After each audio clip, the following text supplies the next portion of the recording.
April is in rehab, my mother said. We've been dealing with this quietly. We didn't want to burden anyone. My cousin Lena sent me the recording. She had captured it at a family dinner I wasn't invited to. 30 people. Aunts, uncles, grandparents, cousins. All of them listening to my mother lie. Substance abuse, my mother continued. It's been going on for years, we've tried everything. But she finally agreed to get help. My father's voice chimed in from somewhere off mic. We just ask for your prayers and your discretion. This is a private family matter. Private. They had just announced my fictional addiction to 30 relatives. They had invented a disease I didn't have. They had erased every accomplishment, every late night, every tear I had shed building something they knew nothing about. Welcome back to Gentle Drama. Get comfortable. And be sure to subscribe so you don't miss the final part. I was not in rehab. I had never been in rehab. I did not have a substance abuse problem. I had a parent problem. A mother who needed to play the victim. A father who needed to control every story. A brother who needed to remain the favorite. I had been gone for 8 months. Not because I was sick. Because I was working. Because I was building something. Something that would change everything. They told the family I was in rehab to explain my absence. To justify why they had cut me off. To make themselves look like loving parents dealing with a difficult child. The truth was simpler and more dangerous. I had left. I had chosen to leave. And they couldn't stand that. So they invented a version of me that needed to be saved. A version of me that was broken. A version of me that fit their narrative. The real me was building. The real me was winning. The real me was about to walk back into their lives with proof of everything they had stolen. But let me start from the beginning. My name is April. I'm 27 years old. I'm a graphic designer and the founder of a digital agency called April & Company. My clients include 2 Fortune 500 companies and a dozen small businesses across the country. I have 12 employees. I have an office in downtown Portland. I have a life that my parents know nothing about. Because they cut me off 3 years ago. Not financially. I had stopped taking their money long before that. They cut me off emotionally. Socially. They erased me from their story. April is struggling. My mother would tell relatives. She's always been so sensitive. So dramatic. She's finding her own way, my father would add. We're giving her space. They were not giving me space. They were building a wall. And on the other side of that wall, they were telling everyone I was broken. The truth is more complicated. The truth is that I was the second child. The one who came after Justin. And Justin was perfect. He always had been. Justin is my older brother by 3 years. He's 30 now. He works at my father's company. He married a woman my mother chose for him. He lives in the same town where we grew up. He gives my parents grandchildren. He gives them control. I gave them nothing. I wanted to be an artist. I wanted to move away. I wanted to build something that was mine. They couldn't control that. So they tried to destroy it. I grew up in a small town in Ohio called Millbrook. Population, 6,000. The kind of town where everyone knows everyone, and the high school football game is the event of the season. My father, Richard, owns a chain of hardware stores across 3 counties. My mother, Patricia, runs the local garden club and volunteers at the church. They're respected. They're admired. They're also the reason I stopped believing in family. Justin was the star. He was quarterback of the football team. He was class president. He got a scholarship to a good college. He came back home after graduation and took over the family business. I was the weird one. I read books. I drew pictures. I wanted to go to art school. My mother told me artists starve. She told me I was wasting my potential. She told me I was being dramatic. Why can't you be more like your brother? I heard that question 1,000 times. It lived in my head like a splinter I couldn't remove. Why couldn't I be more like Justin? Why couldn't I stay? Why couldn't I want what they wanted? I didn't have answers then. I have answers now. Because I'm not Justin. Because I wanted different things. Because their version of success looked like a cage to me. Because the hardware store smelled like sawdust and disappointment. Because every time I walked into that store, I felt my lungs close up and my future shrink. I left for college at 18. I went to a state school 2 hours away. Not far enough to disappear. Far enough to breathe. I studied graphic design. I loved it. The colors. The shapes. The way an image could tell a story without a single word. The way a logo could make you feel something before you even knew what you were looking at. I was good at it. My professors noticed. They told me I had talent. They told me I could build a career. My parents did not notice. What are you going to do with that? My father asked at every holiday dinner.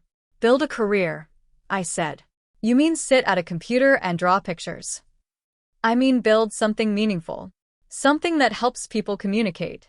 Something that shapes how they see the world. He would shake his head. Change the subject. Ask Justin about the hardware store. I stopped going home for holidays. I stopped calling. I stopped trying to make them see me.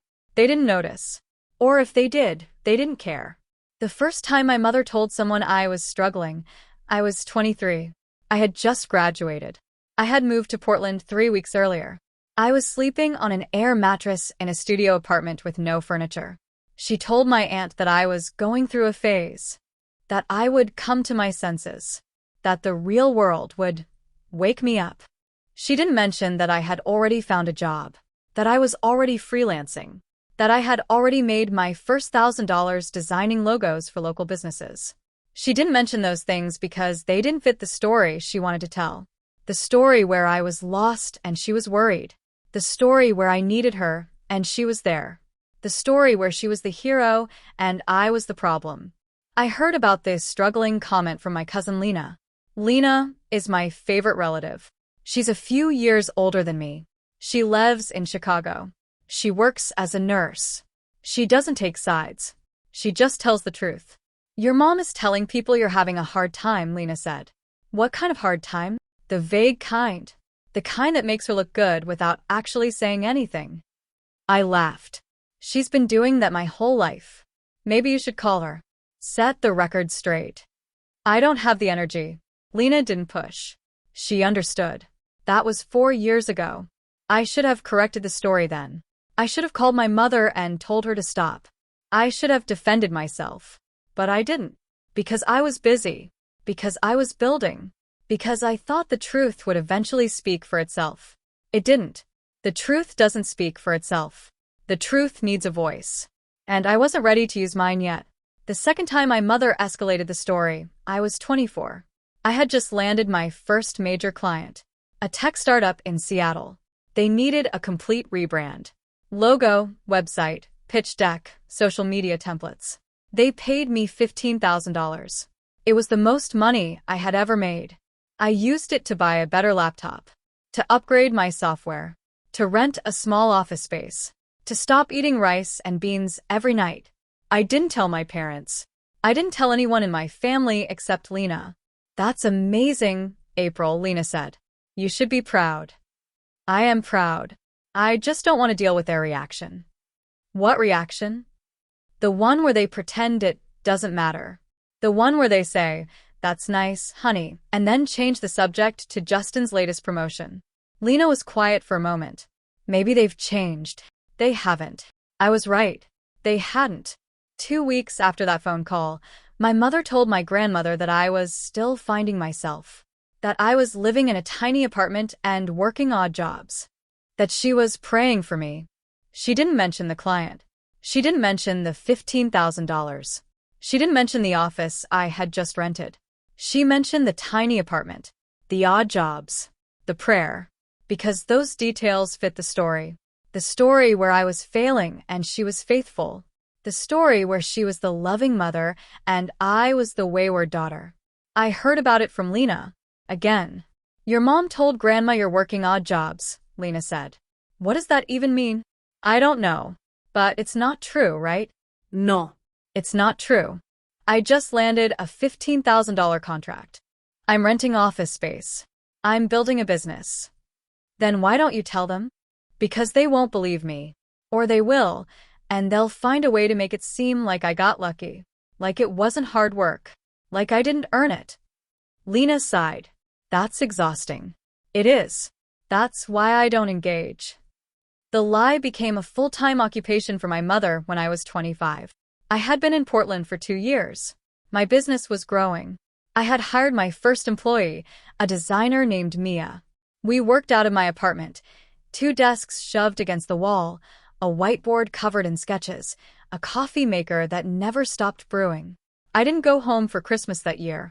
I told my parents I was busy with work. Busy with what? My mother asked. Projects. Clients. Deadlines. Are you sure you're not avoiding us? I'm sure. I'm just busy. She didn't believe me. She told my aunt that I was isolating myself, that I was pushing everyone away, that she was worried about my mental health. Mental health. That was new. She had moved from struggling to mental health. I heard about it from Lena, of course. Your mom is telling people you're having mental health issues, Lena said. Based on what? Based on nothing. Based on the fact that you didn't come home for Christmas.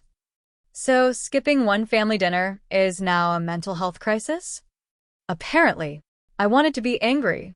I wanted to call my mother and scream. But I didn't. Because I was tired. Because I had learned that fighting with her was like fighting with a fog machine. She produced so much smoke that you couldn't see anything, including the truth. So I let her talk. I let her tell her stories. I focused on my work. The 3rd year of my business was the hardest.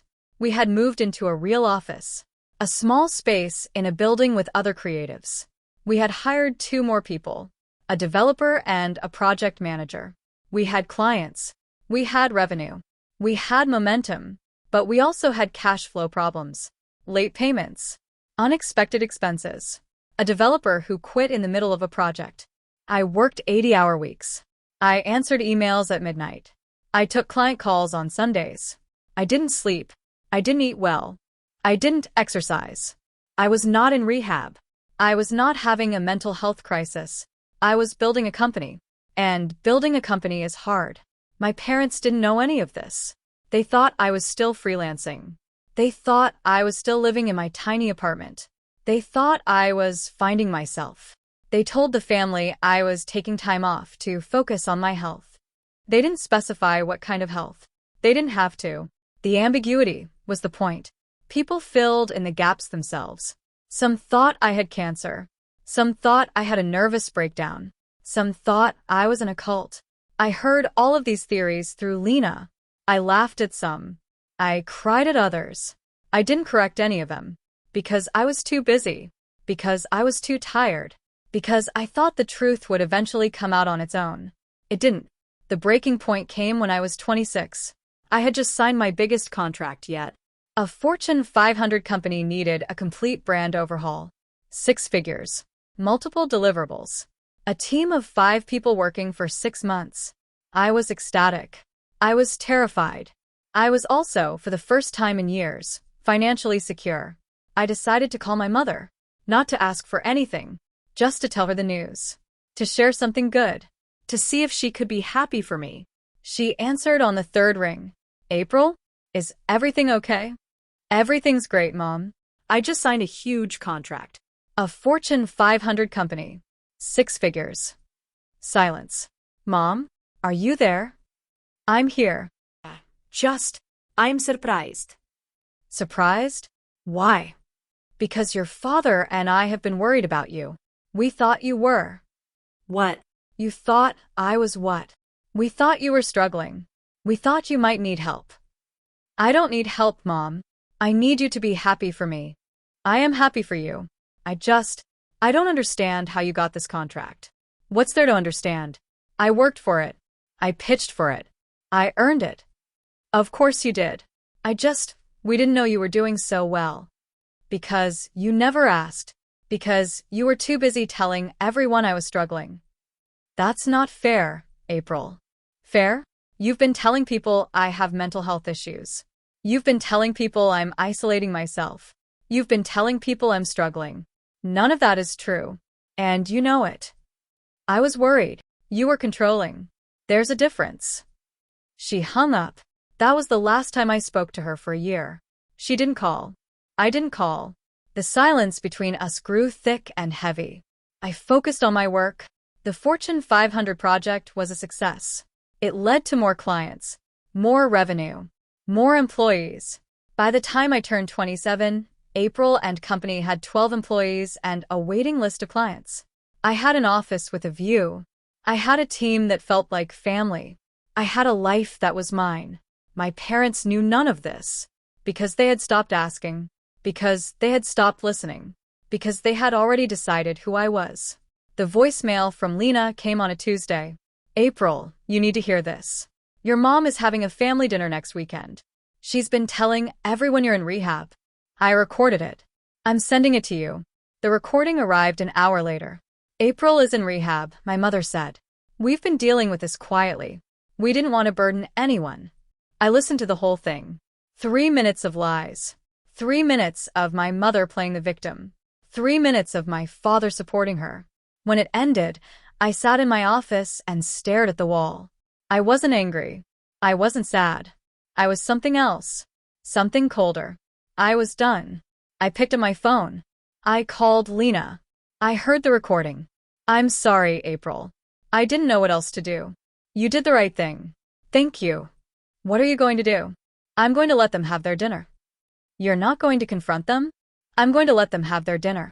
And then I'm going to invite the whole family to something else. What something else? I looked around my office. The team working at their desks. The whiteboard covered in plans. The view of the city through the window. The launch party for my company. I've been working on it for 3 years. It's time they saw what I built. April, that's going to be explosive. I know. Are you sure you want to do that? I've never been more sure of anything in my life. The family dinner was scheduled for Saturday, October 14th. My mother had been planning it for weeks. The guest list included 30 people. Aunts, uncles, cousins, grandparents. Everyone who mattered in our family's small universe. I was not invited. Of course I wasn't. In their version of the story, I was in rehab. I couldn't attend family functions. I couldn't answer phone calls. I couldn't defend myself. The rehab lie had grown in the months since my mother first whispered it to my grandmother. It had taken on a life of its own. Details had been added. A facility in Arizona. A 12-week program. A relapse that required an extended stay. None of it was true. But truth had never been the point. The point was control. The point was narrative. The point was making sure that no one in the family asked too many questions about why I had disappeared, why I didn't come home for holidays, why I had stopped calling. The rehab story explained everything. It made my parents look like martyrs. It made me look like a problem they were dealing with. It erased my agency, my accomplishments, my life. I listened to the recording again. My mother's voice was smooth, practiced. She had told this story many times before. The words came easily, naturally, like she believed them. Maybe she did believe them. Maybe she had told the lies so many times that it had become her truth. I didn't care. I was done trying to understand her. I was done making excuses for her. I was done hoping she would change. The launch party for April and company was scheduled for Saturday, October 21st. 1 week after the family dinner. I had been planning it for months. The venue was a gallery in downtown Portland. The guest list included clients, partners, employees, and friends. It was supposed to be a celebration of everything we had built together. Now it was something else. Now it was a reckoning. I called Lena. I'm sending invitations to the family. All of them. All of them. Including my parents. April, that's going to cause a scene. I know. Are you sure you want to do this? I'm sure. Lena was quiet for a moment. Then she said something I didn't expect. Good. It's about time someone held them accountable. The invitations went out the next day. I designed them myself. A clean, professional look. The April and company logo at the top. The date, time, and location. A brief description of what we had accomplished. Please join us in celebrating 3 years of creativity, collaboration, and growth. April and company has grown from a one-person freelancing operation to a thriving agency with 12 employees and clients across the country. We couldn't have done it without the support of our community. I sent the invitations via email. I included a personal note to each family member. To my grandmother. Grandma, I know you've heard some things about me that aren't true. I'd love the chance to show you what I've actually been doing. I hope you'll come. To my Aunt Helen. Aunt Helen, I've missed you. I'd love to see you at the launch party. I think you'll be proud of what I've built. To my cousin Mark. Hey Mark, remember when you said I should get a real job? I got one. Actually, I built one. Come see. To my parents. Mom and Dad, you're invited to the launch party for my company. I know you've been telling people I'm in rehab. I'm not. I've been working. I've been building. I hope you'll come see what you've been missing. I didn't expect them to come. I didn't expect them to be happy. I expected them to be angry. I expected them to be embarrassed. I expected them to try to stop the other family members from attending. I was right. My mother called within an hour of receiving the invitation. I didn't answer. She left a voicemail. April, what is this? What are you doing? You're going to embarrass the whole family. You're going to make us look like fools. Please, just call me. Let's talk about this. We can work something out. I deleted the voicemail. My father called 2 hours later. He didn't leave a message. My brother Justin texted. What the hell is wrong with you? Mom is crying. Dad is furious. You're going to ruin everything. Call them. Apologize. Fix this. I didn't respond. My grandmother called the next day. Her voice was shaky. April, honey, is it true? You have a company? Yes, Grandma. It's true. Your mother said you were in rehab. She said you were sick. I'm not sick, Grandma. I've never been sick. I've been working. But why didn't you tell us? Because I didn't think you'd believe me. And because Mom and Dad were telling everyone I was in rehab. I didn't know how to fight that story without making things worse. My grandmother was quiet for a moment. Then she said, I'm coming to your party. I want to see what you've built. Thank you, Grandma. That means everything to me. I love you, April. I always have. I didn't know what to believe. I know, Grandma. I know. The family dinner happened without me. Lena attended. She sent me a play-by-play via text. Your mom is going all out. Catered food. Flowers. A slideshow of Justin's kids. I laughed. Of course she is. She's telling everyone you're in a facility in Arizona. She's crying about it. People are giving her money. Wait. People are giving her money? Yeah. She said the rehab is expensive. She said the family should help. She's collected almost $2,000 so far. I felt a cold anger settle in my chest. The lies were one thing. The manipulation was one thing. But taking money? Using my fictional illness to extract cash from relatives who could barely afford it? That was something else. Is anyone pushing back? Your grandma asked some questions. Your mom shut her down. Said you were too fragile to discuss it. What about Dad? He just nods and looks sad. He's the strong, silent type. Everyone feels sorry for him. Justin. He's playing the supportive brother, telling everyone how hard this has been on the family. I wanted to scream. I wanted to drive to Ohio and walk into that dinner and tell everyone the truth. But I didn't, because I had a better plan. Lena, can you do me a favor? Anything. Can you get me the guest list? Everyone who's coming to the launch party. I can try. Thank you. The launch party guest list grew quickly. My grandmother RSVP'd yes. My Aunt Helen RSVP'd yes. My cousin Mark RSVP'd yes. Several other relatives who had heard rumors and wanted to see the truth for themselves RSVP'd yes. My parents did not RSVP. My brother did not RSVP. I didn't expect them to, but I knew they would come. They couldn't resist. The invitation was a challenge, and my parents had never been able to resist a challenge.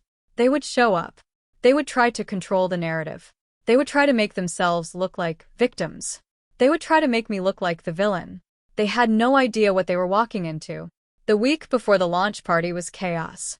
I worked 18-hour days, finalizing the presentations, reviewing the client testimonials, polishing the financials. I wanted to be ready. I wanted to have answers for every question. I wanted to be undeniable. Mia, my first hire and now my creative director, pulled me aside on Wednesday. April, you need to sleep. I'll sleep after the party. You're not going to be any good at the party if you're running on fumes. I know, but I can't stop. There's too much to do.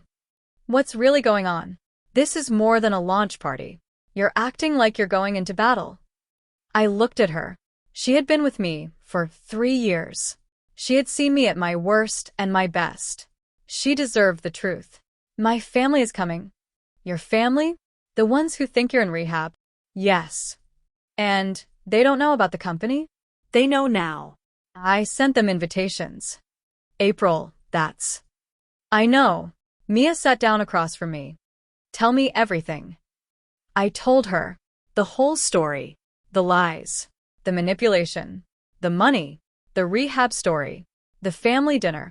The voicemails. The texts. When I finished, she was quiet for a long time. Your parents are monsters.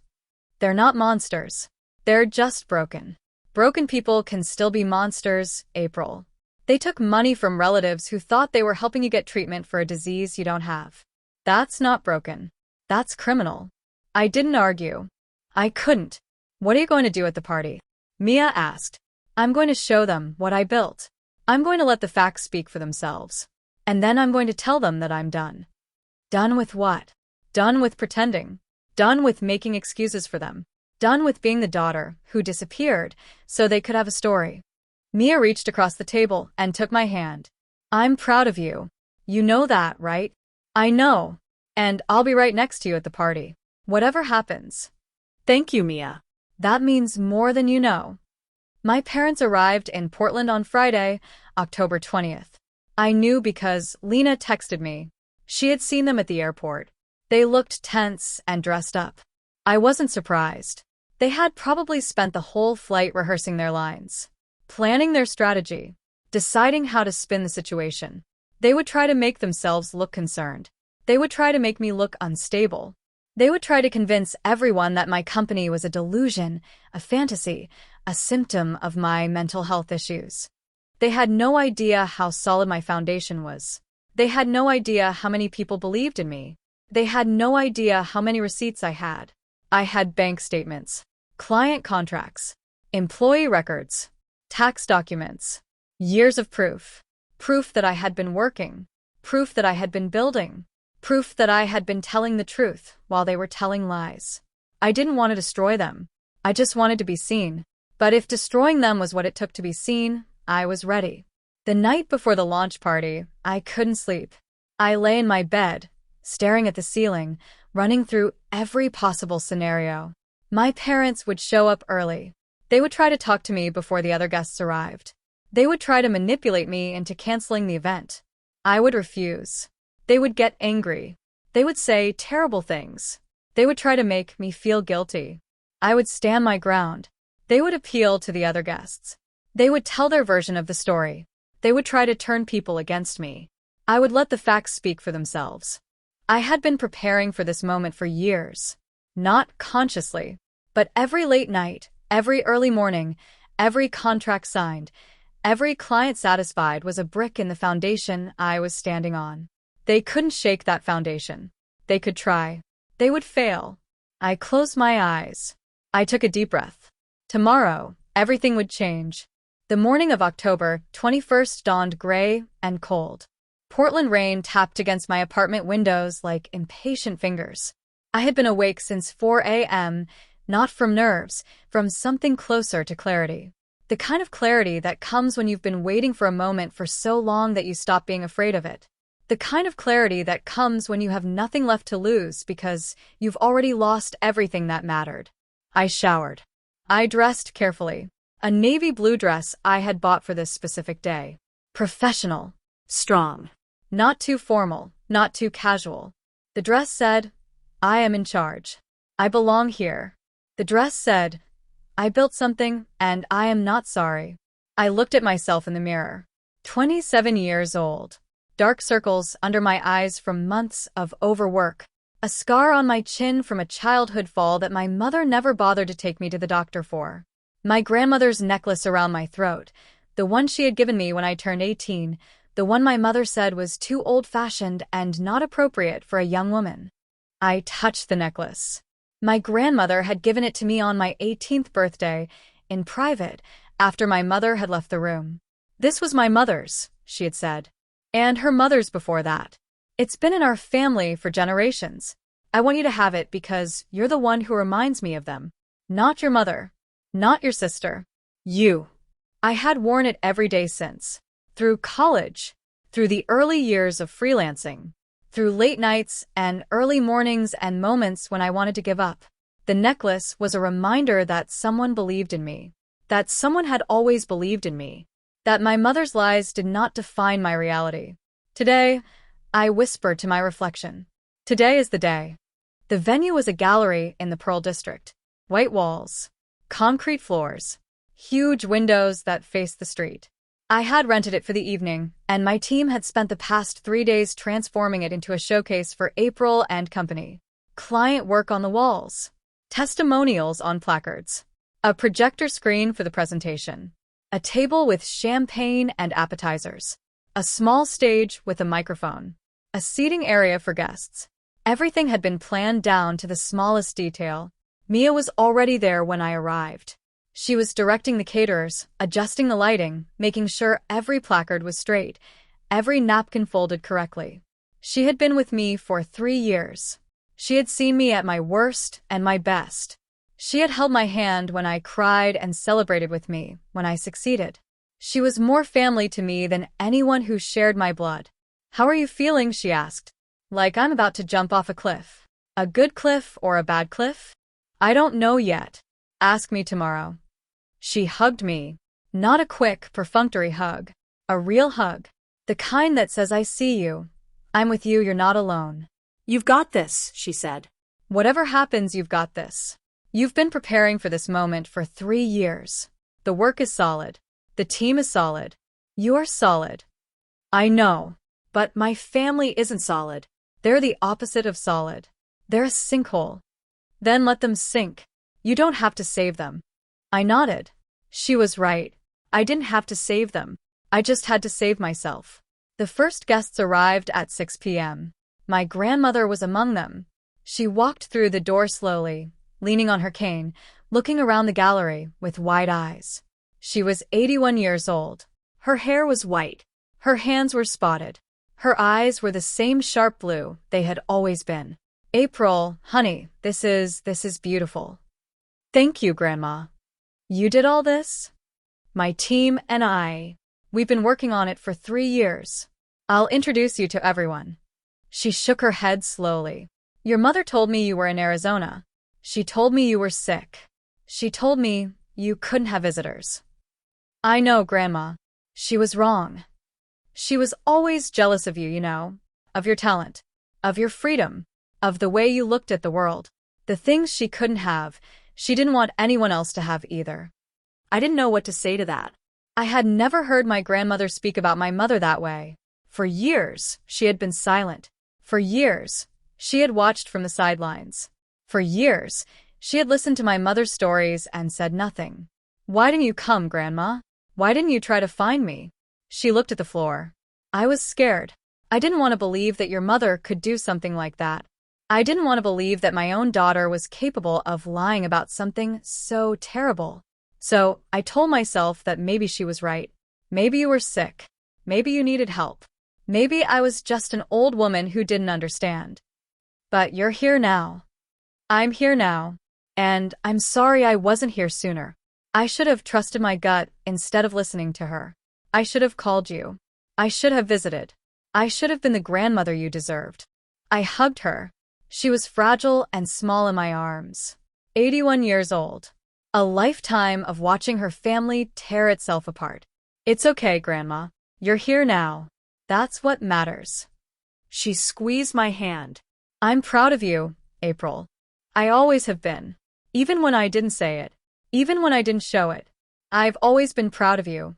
I cried. Just a little. Just enough to blur the edges of the room. More guests arrived. My Aunt Helen, who smelled like roses and always asked too many questions.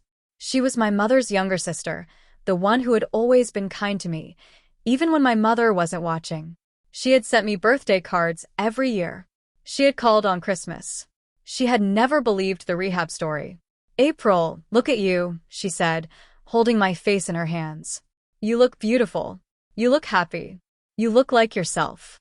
I am myself, Aunt Helen. For the first time in years, I'm really myself. I'm sorry I didn't push back harder. Against your mother. against the lies. I knew something was wrong, but I didn't want to cause drama. I didn't want to be the one who started a fight. You're here now. That's what matters. My cousin Mark, who looked uncomfortable in a suit but had made the effort. He was 35, a plumber, a man of few words and honest opinions. He had never been close to my mother. He had never been close to anyone. But he had shown up. Hey, April. Hey, Mark. Nice place. Thanks. Your parents aren't here yet? They will be. They can't stay away. Mark nodded. I figured. You want me to run interference if they start something? I want you to enjoy the party. I can handle my parents. If you say so. I say so. Lena arrived last, just before the rush. She hugged me like she was never going to let go. She was crying before she even said a word. Why are you crying? I asked. Because people showed up. Because you did it. Because I'm so proud of you, I can't stand it. Of course people showed up. You helped make this happen. I just recorded a voicemail. You did everything else. You believed me. That's not nothing. Lena pulled back and looked at me. Your parents are going to try to ruin this. I know. Are you ready? I've been ready for 3 years. My parents arrived at 7 p.m. I saw them through the window before they came in. They were standing on the sidewalk looking at the gallery, talking to each other in low voices. My father's hand was on my mother's arm. Her face was pale. She looked like she hadn't slept in weeks. They were probably expecting something small. A few tables in a rented room. A handful of my artsy friends. They were probably expecting to be able to dismiss everything they saw. They were wrong. The gallery was packed. 60 people. Clients in suits. Employees in dresses. Family members in their best clothes. The room was buzzing with conversation and laughter and the clinking of glasses. My mother's eyes scanned the room. She saw my grandmother in the front row. She saw Aunt Helen. She saw Lena. She saw people she didn't recognize, but who looked important. She looked terrified. They walked through the door together. My mother was wearing a black dress that was too fancy for the occasion. My father was in his best suit, the one he wore to weddings and funerals. April, my mother said. Her voice was tight, controlled. The voice of someone who is trying very hard not to scream. Mom, you didn't tell us you were doing this. I sent you an invitation. We thought it was a joke. A cry for help. It wasn't. My father stepped forward. April, we need to talk. Somewhere private. We can talk here. Everyone here knows the truth about me. Or they will soon. My mother's eyes flickered to the guests. To my grandmother. To Aunt Helen. To Lena. To the clients who were watching with curious expressions. I don't know what you've told them, but I haven't told them anything. I invited them to see what I've built. That's all. And what have you built, exactly? I gestured at the walls. The client work. The testimonials. The photographs of my team. The awards we had won. The logos we had designed. This is April and Company. We're a digital agency. We have 12 employees. We've worked with Fortune 500 companies. We've been profitable for 2 years. We have clients across the country. We have a waiting list. We have a reputation. My mother's face went pale. The color drained from her cheeks like water from a sink. That's not possible. It's not only possible, Mom. It's real. You can check the bank statements if you want. The contracts. The tax records. I have copies. You can call our clients. You can talk to our employees. You can verify everything. You're lying. I'm not. You are. You told everyone I was in rehab. You told everyone I was sick. You told everyone I was broken. You took money from relatives who thought they were helping me get treatment for a disease I don't have. My mother stepped back. Her hand went to her chest, the way it always did when she was cornered. I never. You did. Lena heard you. She recorded it. My mother looked at Lena. Lena didn't flinch. She stood there with her arms crossed, her phone in her hand, her expression unreadable. You recorded me? My mother whispered. I did. And I'd do it again. Someone had to hold you accountable. The room had gone quiet. Not completely quiet, There was still music playing softly in the background. There was still the sound of glasses clinking and people shifting in their seats. But the conversations had stopped. The laughter had faded. Everyone was watching. 60 people. Clients, employees, family members, strangers. All of them watching my mother fall apart. My father put his hand on my mother's shoulder. "We should go," he said quietly. "No," I said. "You should stay. You should see what I've built. You should hear what people have to say about me. You should sit there and watch while everyone learns the truth." "What people?" my father asked. I nodded toward the screen. Mia dimmed the lights and started the presentation. The first slide was a photograph of me, 3 years ago, sitting in my studio apartment with my laptop and a cup of coffee. The apartment was tiny. The walls were bare. The only furniture was a desk and a bed. "This is where I started," I said. "No employees. No office. No clients. Just me and a dream my parents didn't believe in." My mother shifted in her seat. My father stared at the floor. The next slide showed a list of our first clients. Small businesses. Local shops. Non-profits with no budgets. A bakery. A bookstore. A dog groomer. Names I hadn't thought about in years. We built from nothing. One project at a time. One client at a time. One referral at a time. Most of these first clients paid us nothing. Some paid us in gift cards. One paid us in muffins. A few people laughed. My grandmother smiled. The next slide showed our first office. A tiny room with 2 desks and a whiteboard. The walls were gray. The carpet was stained. The windows faced a brick wall. We moved out of my apartment when we couldn't fit any more desks. Mia was my first hire. She believed in me when my own family didn't. Mia waved from the back of the room. A few people applauded. The next slide showed our current team. 12 people. Smiling at the camera. Standing in front of our current office, the one with the view of the city. We've grown to 12 employees. We've worked with clients across the country. We've won awards. We've built something real. Something that matters. Something that helps people. I looked at my parents. My mother was staring at the screen. My father was staring at the floor. Neither of them was clapping. Neither of them was smiling. "You told everyone I was in rehab," I said. "You told everyone I was sick. You told everyone I was broken. But I wasn't in rehab. I was here. I was working. I was building." My voice didn't shake. My hands didn't tremble. I had been preparing for this moment for 3 years. I was ready. "You told people I couldn't be contacted. You told people I needed space. You told people that my silence was evidence of my illness. But it wasn't. It was evidence of your lies." My mother started to cry. Not the quiet tears of genuine remorse. The loud tears of someone who has been caught. "You took money from relatives who thought they were helping me. You took almost $2,000. From people who could barely afford it. From people who trusted you." My grandmother was crying now too. "You told my grandmother I was in Arizona. You told her she couldn't visit. You told her I was too fragile. You kept her away from me for 3 years." My grandmother stood up. Her voice was shaky but clear. "Is that true, Patricia? Did you keep me away from April?" My mother didn't answer. "Did you?" my grandmother asked again. "I was protecting her," my mother said.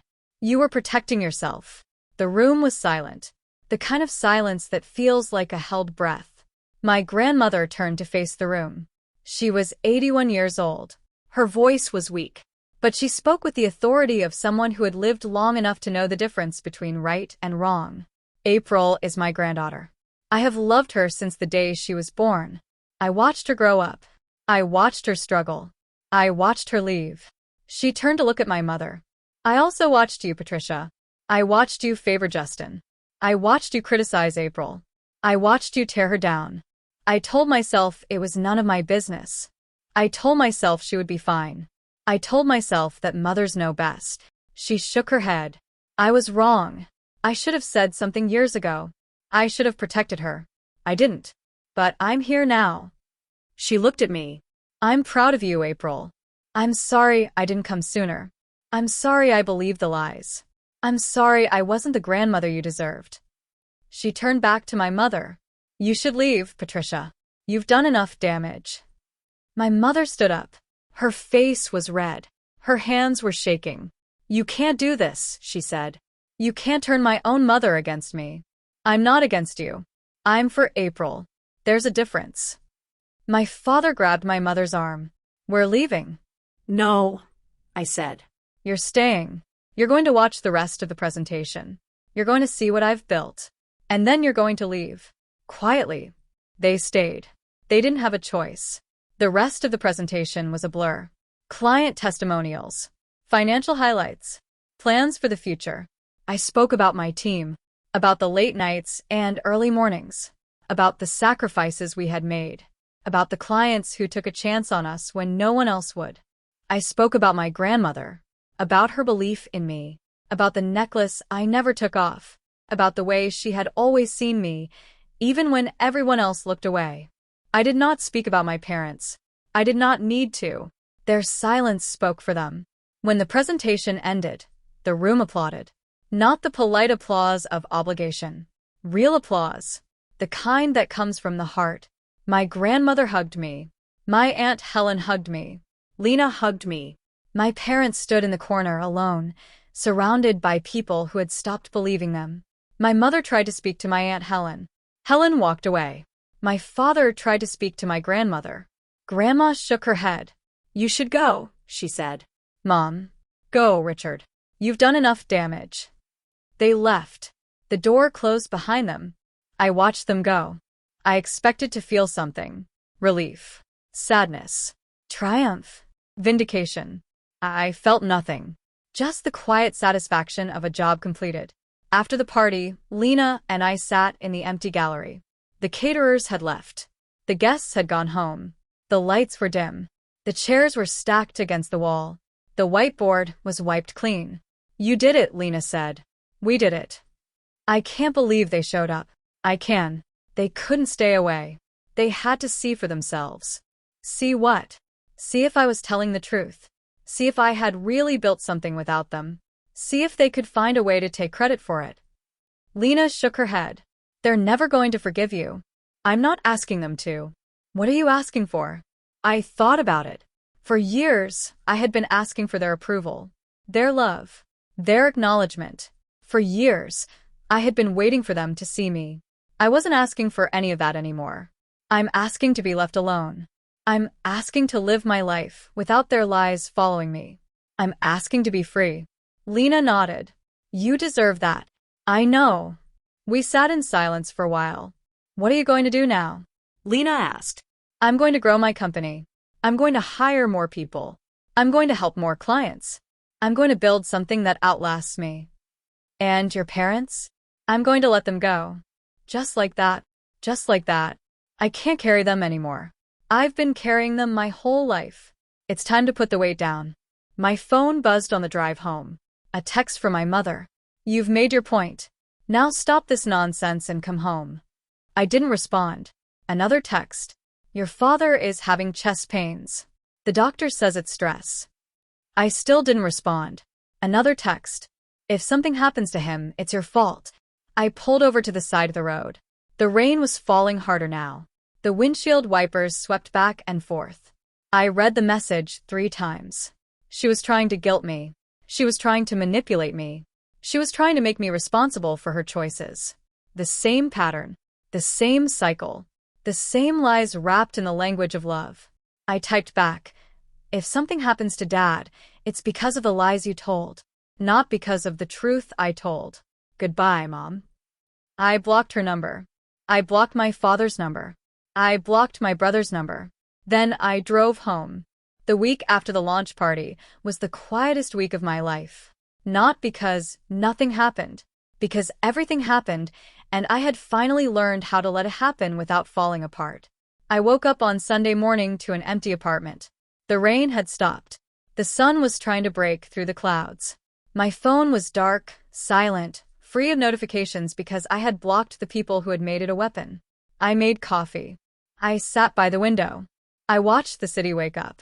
For the first time in 3 years, I wasn't waiting for anything. I wasn't waiting for my parents to call. I wasn't waiting for them to apologize. I wasn't waiting for them to see me. I wasn't waiting for them to change. I was just living. It felt strange. It felt wrong. It felt like I had forgotten to do something important, like leave a door unlocked or a stove burner on. But I hadn't forgotten anything. I had just stopped carrying a weight that had never been mine to carry. My grandmother called at noon. "April, honey, how are you feeling?" "Better than I expected, Grandma. How are you?" "I'm fine." "I'm better than fine. I'm free." "What do you mean?" "I told your mother I'm not speaking to her until she apologizes." "To you. Publicly." "Sincerely." "Grandma, you don't have to." "I know I don't have to. I want to. I've been silent for too long. I've been complicit for too long. I've watched your mother tear this family apart, and I've done nothing to stop her. That ends now." I didn't know what to say. I had never heard my grandmother speak about my mother that way. I had never heard her take a stand. "She's not going to apologize, Grandma. She's not capable of it. Then I won't speak to her. I'll die without speaking to her. And she'll have to live with that." "Grandma, please don't talk about dying." "I'm not dying, April. I'm living. For the first time in years, I'm really living." My Aunt Helen called on Monday. "April, your mother is telling everyone that you faked the whole thing. The company, the office, the clients. She's saying you rented a fake gallery and hired actors to pretend to be your employees." I laughed. I couldn't help it. She thinks I hired actors? She thinks you're capable of anything. She's telling people you're a sociopath. A sociopath? Me? She's desperate, April. Desperate people say desperate things. What about everyone else? Do they believe her? Some do. Some don't. Your grandmother is telling anyone who will listen that your mother is lying. Lena is posting screenshots of the voicemail recording on social media. It's getting messy. I didn't want it to be messy. I just wanted to tell the truth. I know, honey. But messy is what happens when you tell the truth about people who've spent their whole lives lying. They don't go quietly. They fight. They scratch. They claw. They try to take you down with them. Are you okay, Aunt Helen? "I'm fine." I've been watching your mother manipulate this family for 30 years. It's about time someone called her out. Thank you. For believing me. For standing with me. I should have done it sooner. We all should have. My brother Justin showed up at my office on Wednesday. I was in a meeting with a potential client. Mia buzzed me from the front desk. "April, your brother is here." My stomach dropped. "Justin." "Yes." "He says he needs to talk to you." "I'm in a meeting." "He says he'll wait." I looked across the table at my potential client, a woman named Sarah, who ran a successful e-commerce brand. She was watching me with curious eyes. "Everything okay?" she asked. "Family stuff. Nothing I can't handle." "Take your time. I can wait." I excused myself and walked to the front of the office. Justin was standing by the window, looking at the view of the city. He was wearing a suit. A nicer suit than he usually wore. He had probably borrowed it from our father. "April." "Justin. We need to talk." "So talk." He turned to face me. He looked tired. His eyes were red. His jaw was tight. "Mom is falling apart. She hasn't left the house in days. "She barely eats." She barely sleeps. She just sits in her room and cries." That sounds like a problem for a therapist, not for me. "She's our mother, April." "She's your mother. I'm not sure she's ever been mine." Justin's face hardened. "That's not fair." "Fair? You want to talk about fair?" "Mom told everyone I was in rehab. She told everyone I was sick. She took money from relatives who thought they were helping me. She kept Grandma from visiting me for 3 years. And you sat there and watched. You didn't say a word. You didn't lift a finger. You just let her do it." I didn't know what to believe. "You could have asked me. You could have called. You could have visited. You didn't." Justin looked at the floor. "I'm sorry." "Sorry for what? Sorry that I caught you? Sorry that the truth came out? Sorry that you can't pretend anymore? I'm sorry for everything. For not believing you. For not defending you. For not being a better brother." I looked at him. The brother who had been my first friend. The brother who had taught me to ride a bike. The brother who had held my hand at our grandfather's funeral. He was still in there somewhere. Buried under years of my mother's influence. Hidden behind layers of fear and compliance. What do you want, Justin? I want you to come home. Just for a day. Just to talk to Mom. Just to try. Try what? She's not going to change. She's never going to change. Maybe she will. Maybe she just needs to see that she can't control you anymore. I already know that. She knows that too. She just won't admit it. Then come for me. Come for Dad. Come for Grandma. Come for the family that's falling apart. I thought about it. About going back to Ohio. About sitting in my parents' living room. About watching my mother cry and pretending to be the victim. About listening to my father make excuses for her. I couldn't do it. Not because I was angry. Because I was done. I'm not coming home, Justin. This is my home now. Portland. My office. My team. My life. April. I'm not coming home. But I'm not asking you to take sides. I'm not asking you to cut Mom off. I'm not asking you to do anything except leave me alone. Justin nodded slowly. Is that what you want? To be left alone? More than anything. Okay. He walked to the door. Then he stopped. For what it's worth, I believe you. About the company. About the clients. About everything. I'm proud of you. Thank you, Justin. He left. I stood by the window for a long time, watching the city, thinking about the brother I had lost and the brother I might one day find. My potential client, Sarah, was still waiting in the conference room. I walked back in and sat down across from her. I'm sorry about the interruption. Don't apologize. I have siblings. I understand. We were talking about your branding package. We were. But first, I have a question. Okay. Why did your brother say you were in rehab? I looked at her. She wasn't being nosy. She wasn't looking for gossip. She was asking because she wanted to understand who she was doing business with. My parents told the whole family I was in rehab. I wasn't. I was here, building this company. Why would they do that? Because they couldn't control me. Because they needed a story to explain why I wasn't coming home. Because it was easier to tell people I was broken than to admit that I had left. Sarah was quiet for a moment. I'm sorry that happened to you. Thank you. But I'm also impressed. Impressed. You survived. You built something. You didn't let them destroy you. That's the kind of person I want to work with. She reached across the table and shook my hand. You've got the job, April. Send me the contract. The rest of the week was a blur of client meetings and employee reviews and financial projections. The launch party had been a success. The media coverage had been positive. The new clients were signing on. The old clients were renewing their contracts. April and company was thriving. But something else was happening too. Something I hadn't anticipated.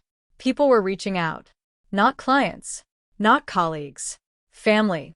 My cousin Mark called to apologize for not pushing back harder. My Aunt Helen called to check in. Lena called every day just to talk. My grandmother called to tell me she was moving to Portland. I've already put my house on the market, she said. I'm moving into a senior living community near you. I want to be close to the only family I have left. What about Mom? What about her? She made her choice. I'm making mine. Grandma, are you sure? I've never been more sure of anything in my life. I spent 81 years prioritizing everyone else. It's time I prioritize myself. The senior living community was called Cedar Hills. It was 20 minutes from my apartment, 20 minutes from my office. Close enough to visit, far enough to have her own life. I helped her move in on a Saturday in November. Her new apartment was small. 1 bedroom, a kitchenette, a living room with a window that faced a garden. It's perfect, she said. It's smaller than your old house. I don't need a big house. I need peace. And I need you. She hugged me. Thank you, April, for not giving up on me, for giving me another chance. You're my grandmother. You never needed another chance. You just needed to see the truth. The holidays were strange. Thanksgiving was at my apartment. Mia came. Lena came. My grandmother came. A few friends from work.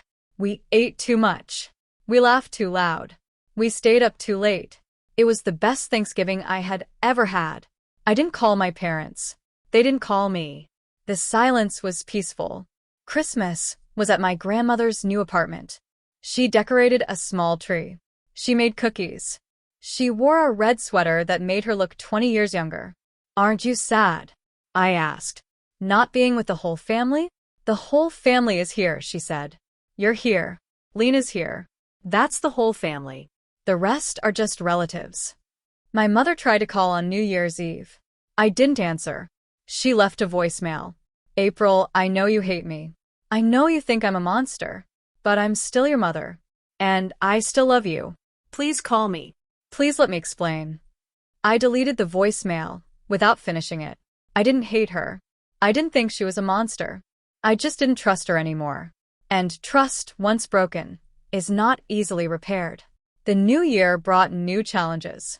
My father had a heart attack in January. Not a serious one. A warning. A wake-up call. Justin called to tell me.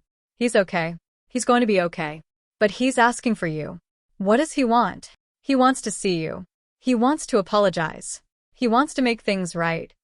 I thought about my father, the man who had never stood up to my mother, the man who had watched her lie and said nothing, the man who had let her erase me. I'll think about it. April, he almost died. I know, but almost dying doesn't erase 30 years of silence. Justin didn't argue. He just said okay and hung up. I didn't go to Ohio. I sent flowers, a card, a brief message. I hope you feel better, Dad. Take care of yourself. That was it. No promises. No apologies. No explanations. I wasn't ready. Maybe I never would be. The weeks passed. My grandmother settled into her new life. She joined a book club. She started taking walks in the garden. She made friends. My business grew. We hired 3 new employees. We moved into a larger office. We won an industry award. My parents faded into the background. Not completely. Not permanently. But enough. I stopped checking my phone for their messages. I stopped flinching when their names came up in conversation. I stopped feeling guilty for not being the daughter they wanted. I was finally free. The knock came on a Tuesday evening in March. I was making dinner, chopping vegetables for a stir-fry, listening to music playing softly from my phone. The sound was unexpected, insistent. 3 sharp raps that seemed to echo through my small apartment. I wasn't expecting anyone. Lena was working late at the hospital. Mia was out of town visiting her own family. My grandmother was at her book club, the one she had joined 3 months ago and already become the president of. The apartment was quiet, peaceful, mine. I dried my hands on a dish towel and walked to the door. Through the peephole I saw him, my father, standing in the hallway alone. He was wearing a coat that was too thin for the Portland rain. His hair was wet. His face was pale. I opened the door. April. Dad. Can I come in? I stepped aside. He walked into my apartment. He looked around slowly, at the books on the shelf, the photographs on the wall, the half-chopped vegetables on the cutting board. He had never been here before. He had never seen where I lived. You have a nice place. Thank you. I've never seen it before. No. You haven't. He nodded. He didn't argue. He didn't defend himself. He just stood there in the middle of my living room, looking lost and old and tired. How did you find me? Your grandmother gave me the address. She didn't tell me you were coming. I asked her not to. I wanted to surprise you. You wanted to ambush me. He flinched. I wanted to see you. I wanted to talk to you. I wanted to apologize. You could have called. You wouldn't have answered. He was right. I wouldn't have. I had blocked his number months ago, along with my mother's and my brother's. I had been living in blessed silence, free from their manipulations and guilt trips. Okay, I said. Talk. My father sat down on my couch. He didn't take off his coat. He sat on the edge, leaning forward, his hands clasped between his knees. His shoulders were hunched. His jaw was tight. He looked like a man who had been carrying something heavy for a very long time and had finally stopped to put it down. I'm sorry, he said. For what? For everything. For the lies. For the silence. For not protecting you. For not standing up to your mother. For not being the father you deserved. Which lies specifically? There were so many. He winced. He looked down at his hands. All of them. The rehab story. The mental health story. The money. All of it. Every lie we told. Every story we invented. Every time we made you the villain, so we could be the heroes. Why did you do it? I don't know. Yes, you do. You just don't want to say it. He was quiet for a moment. The rain tapped against the window. The refrigerator hummed in the kitchen. Because it was easier. Because your mother wanted it. Because I've spent 35 years doing whatever your mother wanted. That's not an excuse. I know it's not. I'm not asking for an excuse. I'm asking for a chance. A chance to do what? A chance to be better.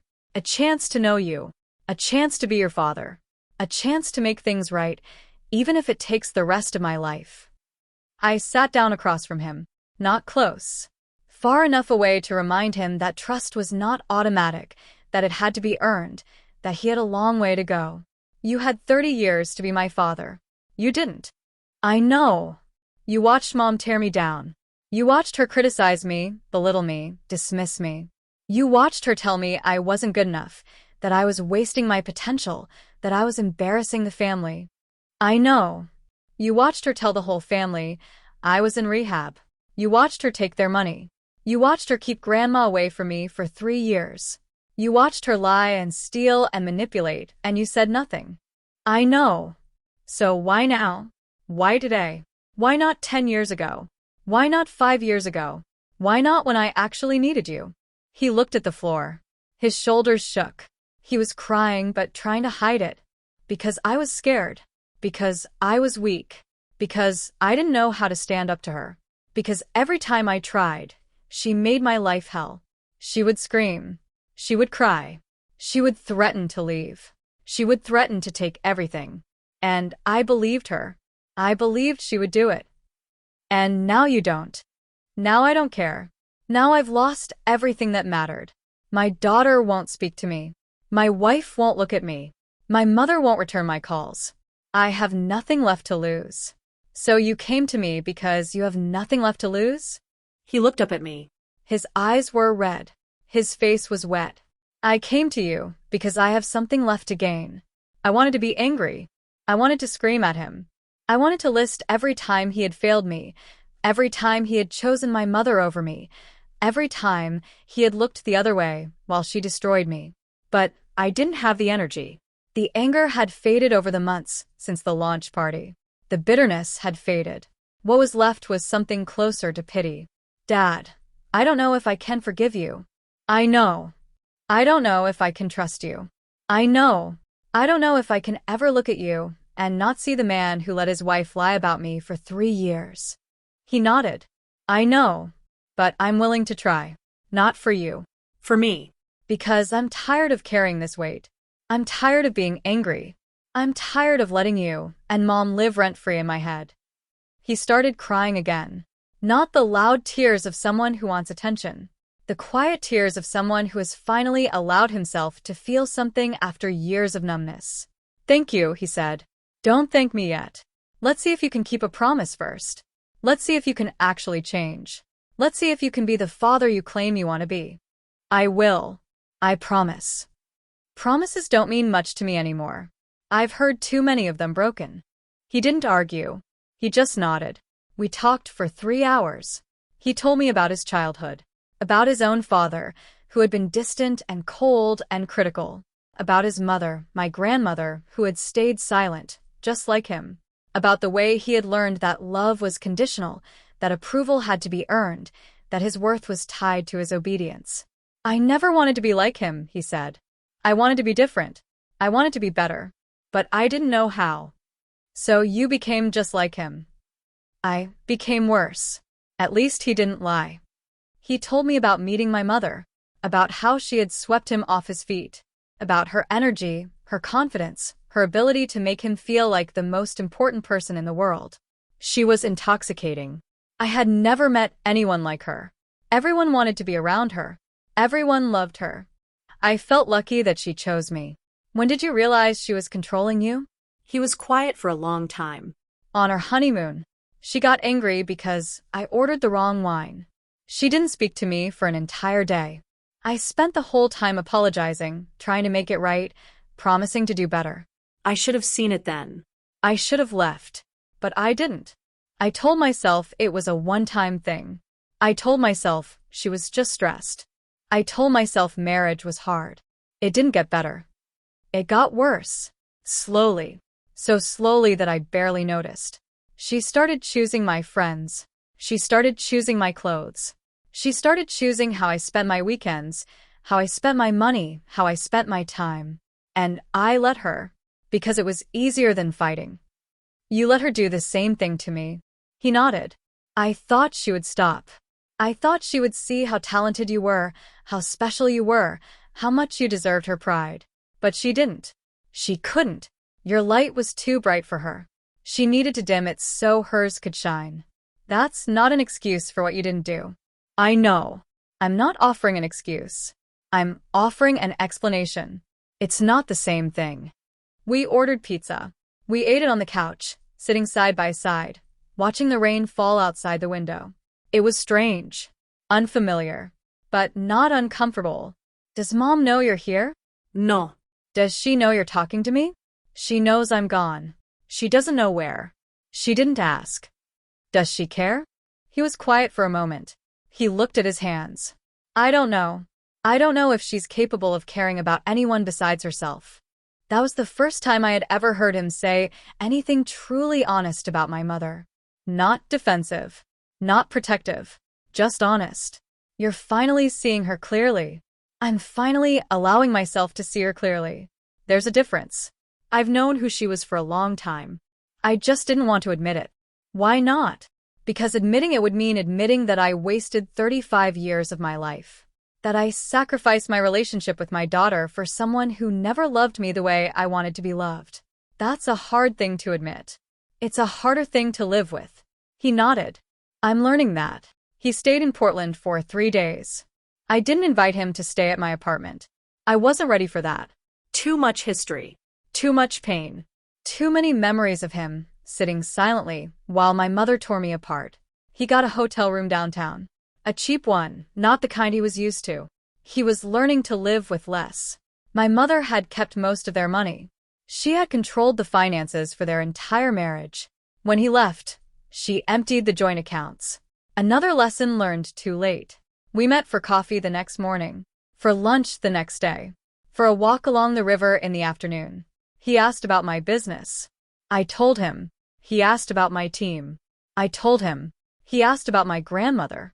I told him she was happy, that she had made friends, that she was volunteering at a food bank. I'm proud of you, he said. I should have said it before. I'm proud of you. Thank you, Dad. I mean it. Not because I have to, because I do. You built something incredible. You did it without anyone's help. You did it while we were tearing you down. That takes strength I can't even imagine. You could have been part of it. You chose not to. I know. I'll regret that for the rest of my life. Good. You should. He didn't argue. He just nodded. On the 3rd day, we went to visit my grandmother at her senior living community. She was in the garden, pulling weeds, wearing a floppy sun hat and gardening gloves. She looked up when she saw us.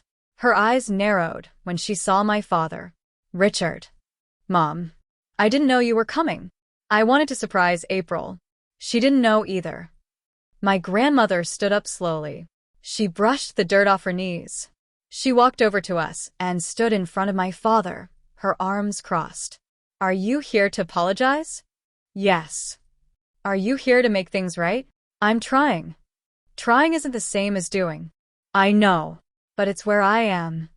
My grandmother looked at him for a long time. Then she looked at me. Then she looked back at him. You hurt her. You hurt her more than you'll ever know. I know. You let your wife destroy your relationship with your daughter. I know. And now you want to come back like nothing happened? No. I want to come back and try to fix what I broke. I don't expect forgiveness. I don't expect things to go back to the way they were. I just want a chance. My grandmother nodded slowly. You can have a chance, but it's going to take time. And it's going to take work. And if you hurt her again, I will make your life hell. He almost smiled. I don't doubt it. Good. Then sit down. I'll make tea.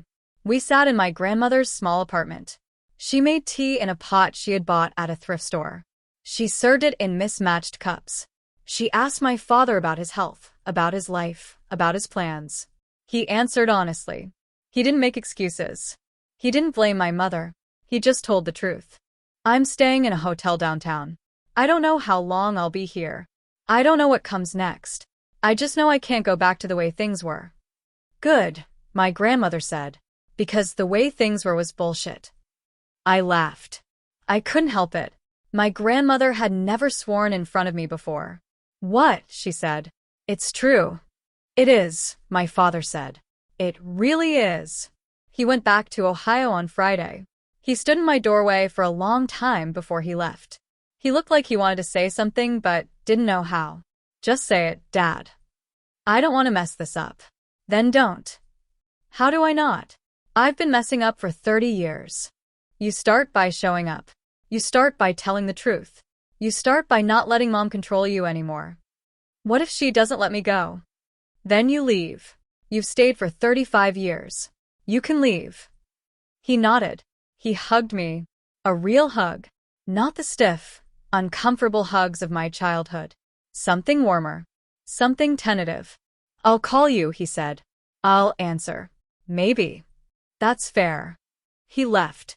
I watched him walk down the hallway. He looked smaller than I remembered. Frielier. Human. He called the next day. And the next. And the next. We talked for 10 minutes. 20. Sometimes an hour. We talked about the weather. About my grandmother. About my business. About his plans. He was trying. That was enough for now. My mother called a month later. I didn't answer. She left a voicemail. April, it's your mother. Your father tells me you're doing well. I'm glad. I hope you're happy. I hope you have everything you ever wanted.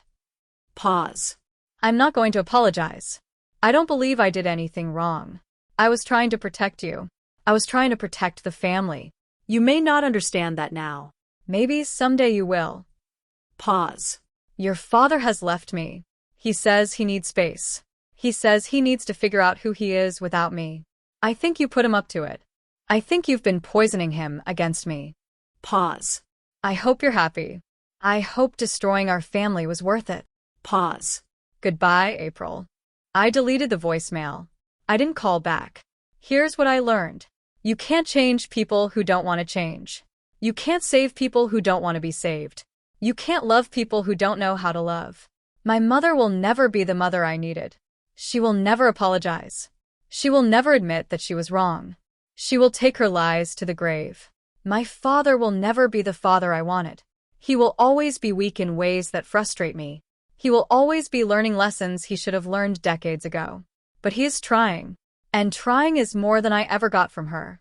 I am the woman I always wanted to be. I built something from nothing. I survived when they tried to destroy me. I thrived when they tried to erase me. I am not broken. I never was. And the family I have now, the grandmother who chose me, the friends who believed in me, the employees who trusted me, the father who is finally, tentatively, trying, they're the ones who matter. The rest are just relatives. I am sitting in my office as I tell you this. The sun is setting over Portland. The sky is orange and pink and purple. My team is packing up for the day. Laughter echoes from the conference room. Mia is telling a story about her dog. Lena is on the couch, scrolling through her phone. My grandmother called this morning. She wants to have dinner tonight. I have a life. A real life. A life I built. A life that is mine. My parents told everyone I was in rehab. They told everyone I was sick. They told everyone I was broken. They were wrong. I was building. I was growing. I was becoming. And now I am exactly where I am supposed to be. The end. Subscribe for more stories about family, betrayal, and the courage to build something new. Thank you for listening.